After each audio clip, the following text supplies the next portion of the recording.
مرحبا بكم في هذا الفيديو. خوتي غادي نشوفوا فيه الاعلام التونسي حتى هو كيفاش كيتكلم على المقابله ديال الوداد مع الترشي التونسي. راكم عارفين حتى واحد ما غادي ينسى ديك المزاره اللي داروا الوداد في العصبه هكاك فابور مشات الوداد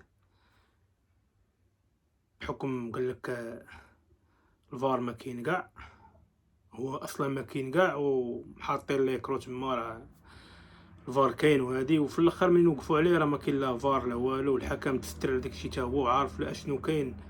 لكن الوداد كانت فهمتيني وقفات لهم خدموا الفار. المهم عصبه مشات هكاك، كلشي راه عارف هذيك المزاره اللي وقعات وعارف داك الفساد اللي وقع في هذاك الماتش. المهم خوتي غادي نشوفوا دابا كيفاش الاعلام ديالهم كيتكلم وكيفاش كيوصف المغرب.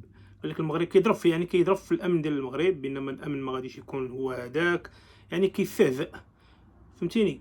وكيطلب من الجمهور ديال الترشي الا مشى يعني ملي غيجيو المغرب يردوا بالهم وخذوا الحيطه والحذر ديالكم، راه ما غتكونوش يعني سيكوريتي 100% وهادي ما عرفتش. هو راه بلاد المغرب راه بلاد راه كبيره، راه ما كاينش شي بلاد في افريقيا ولا في الدول العربيه بحال المغرب من ناحيه البنيه التحتيه ديالها يعني التنظيم ديال التظاهرات الكبيره.